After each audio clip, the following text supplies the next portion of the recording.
ध्यान दीजिएगा, माने हमारे दैनिक जीवन में ऑक्सीकरण और कर्ण अभिक्रिया का कहाँ क्या क्या प्रभाव है, इसके बारे में हम लोग पढ़ने वाले हैं।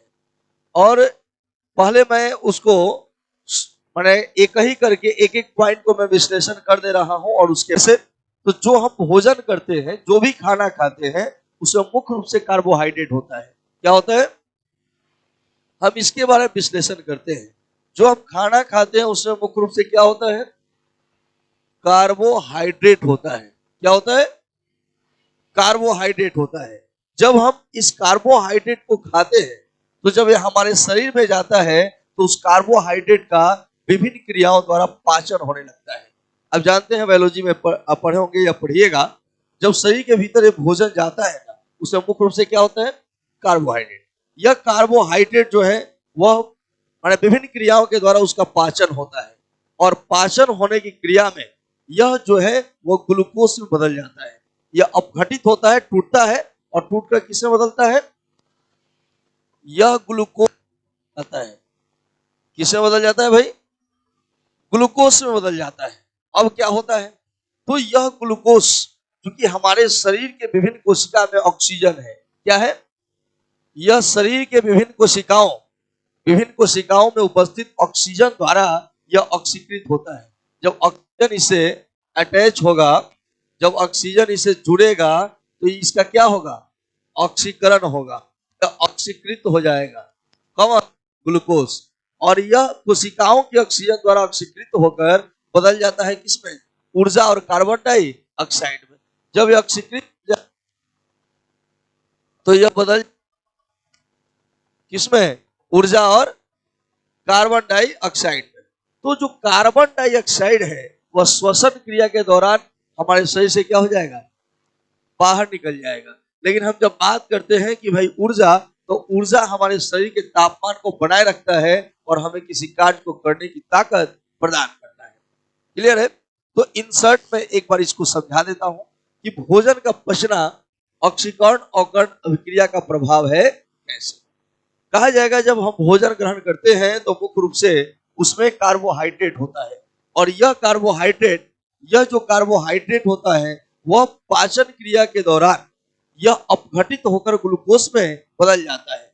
किसे बदल जाता है, यह ग्लूकोज हमारे कोशिकाओं में उपस्थित ऑक्सीजन द्वारा ऑक्सीकृत होता है और ऑक्सीकृत होकर यह ऊर्जा और कार्बन डाइऑक्साइड में बदल जाता है।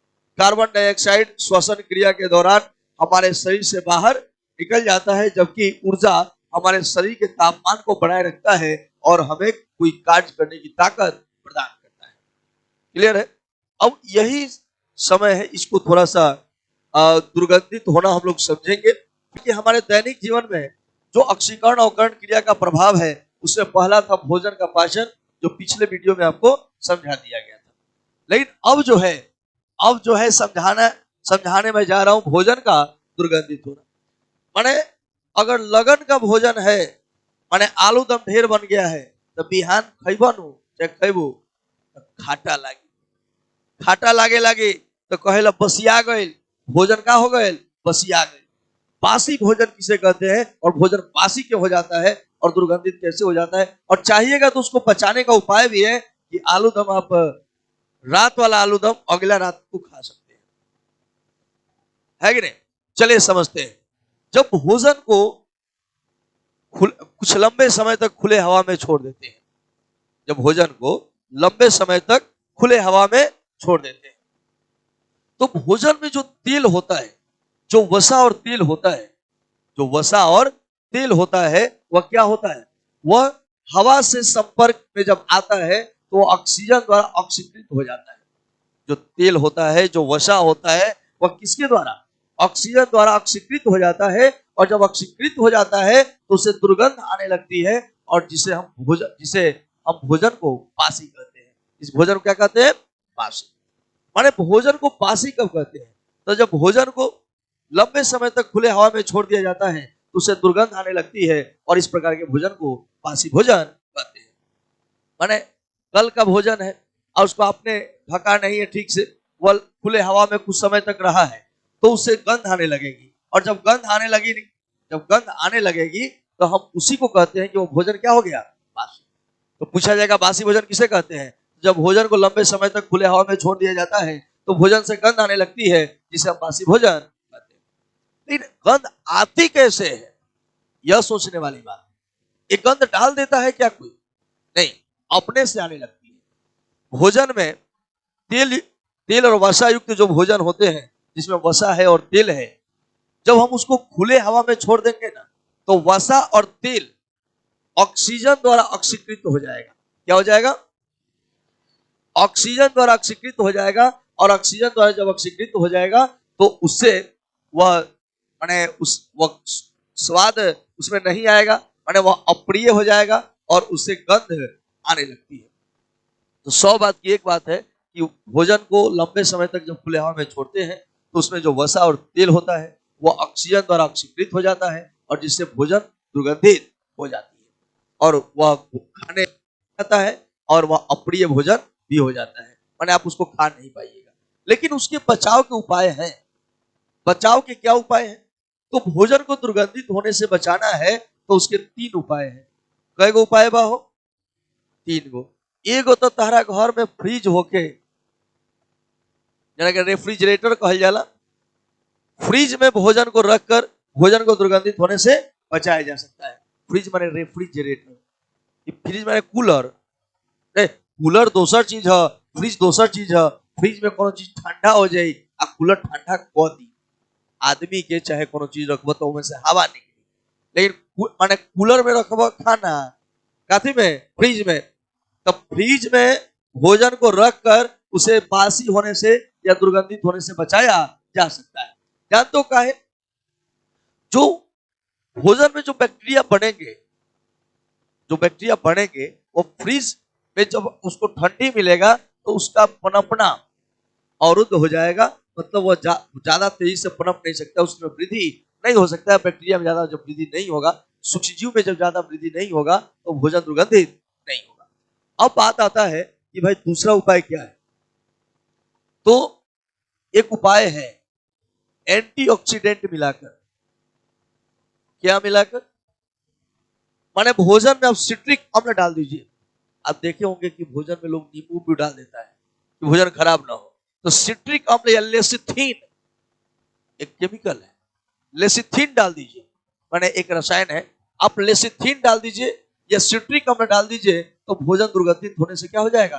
बच जाएगा। जिसको हम एंटीऑक्सीडेंट भी बोलते हैं। जो पदार्थ डालते हैं भोजन को खराब होने से बचाने के लिए, उसको हम बोलते हैं एंटीऑक्सीडेंट। एंटीऑक्सीडेंट इसलिए बोलते हैं ऑक्सीकरण की क्रिया नहीं होने देगा। और तीसरा उपाय है कि वायुरुद्ध बर्तन में उसको ढककर, कोई ऐसा बर्तन है जिसमें हवा प्रवेश ना करे, तो वैसे बर्तन में अगर हम भोजन को ढक देंगे तो भोजन दुर्गंधित होने से बच जाएगा। क्लियर है? तो भोजन को दुर्गंधित होने से बचाने के कई गो उपाय? 3 गो उपाय। कौन कौन हो? मिट्टी में, फ्रिज में रख दे तब एगो भोजन बच जाए। दूसर का ओकरा में एंटीऑक्सीडेंट मिला दो। एंटीऑक्सीडेंट के नाम बताओ दूगो के? लेसिथिन और सिट्रिकम। लेसिथिन और सिट्रिकम के मिला देबो तो उका लेसिथिन मिला दो, अच्छा है सिट्रिकम। इससे क्या होगा? भोजन दुर्गंधित होने से बच जाएगा। तीसरा वायुरुद्ध, माने वैसन बर्तन जरा में हवा प्रवेश ना करे वैसे ढक देबो तो भोजन दुर्गंधित होने से बच जाएगा। क्लियर है माय डियर बच्चों? लुक हियर, मुझे देखो, हमें पढ़ना है ये सभी बातों को एक ही वीडियो में मैं आपको बता रहा हूं। ईंधन के बारे में, अदहनशील पदार्थ, दहनशील पदार्थ, दहन क्या है, ज्वलन ताप क्या है, दहन के लिए शर्त क्या है, दहन के पोषक पदार्थ क्या है, दहन का पोषक पदार्थ क्या है। यदि आप हमारे चैनल पर नए हैं तो इसको सब्सक्राइब करें, शेयर करें और लाइक जरूर करें। ठीक है? अब जो है हम बताने जा रहे हैं ईंधन के बारे में। ठीक है? ईंधन क्या है? जो पदार्थ जलकर उष्मा और प्रकाश देवे ओकर नाम का है? हई हई देखा तर हई, अगर एमे आग लगेब ना, मत लगइयो, एमे आग लगेब तो एमे धा के फेंके लगी काथी? आग। उष्मा। सुषमा क्या फेंकेगा इसमें से? उष्मा और ताप। उष्मा माने देखेला जब एथी में घूर लहकावल जाला ठंडा के दिन में पूरा एकदम आग लहका दिया जाता है और उसमें पुरानिया लोग महेश्वर बाबू कहीं समाचार का कहीं जी बड़ा ठंडा लागता तो तापी न रहुए खातिर लहकइले बने है न तापतरन तो का तापतरन प्रकाश के कि उष्मा के आवल गही से होने रोडे पर बारह रोड पर बारह साइकिल से जाता रह देखो तरह की काहे उन्हें अजोर लौकता रे। अच्छा पुरानिया तो दू आदमी बैठल बा ना तो तू होने से जो लौकल है तो उष्मा लौकल है कि प्रकाश माने जरइबा तो तू एगो फेंकी का फेंकी उष्मा और प्रकाश फेंकी अब बाद में रह जी राख तो कहल जाए कि वैसे पदार्थ जो जलकर उष्मा और प्रकाश की उत्पत्ति करते हैं ईंधन कहलाते हैं। वे सभी पदार्थ जो जलकर उष्मा और प्रकाश देते हैं ईंधन कहलाते हैं। ईंधन किसे कहते हैं तो जो पदार्थ जलकर उष्मा और प्रकाश की उत्पत्ति करते हैं उसे क्या कहते हैं। अच्छा लकड़ी ईंधन है कि ना ना हो कौन कहता ना हो ओके बुला लिया होता है ने हाँ नो ए जलेगा तो उसमें से फेंकेगा ना क्या फेंकेगा तो क्या कहिएगा ईंधन कह दीजिए क्या कहिएगा।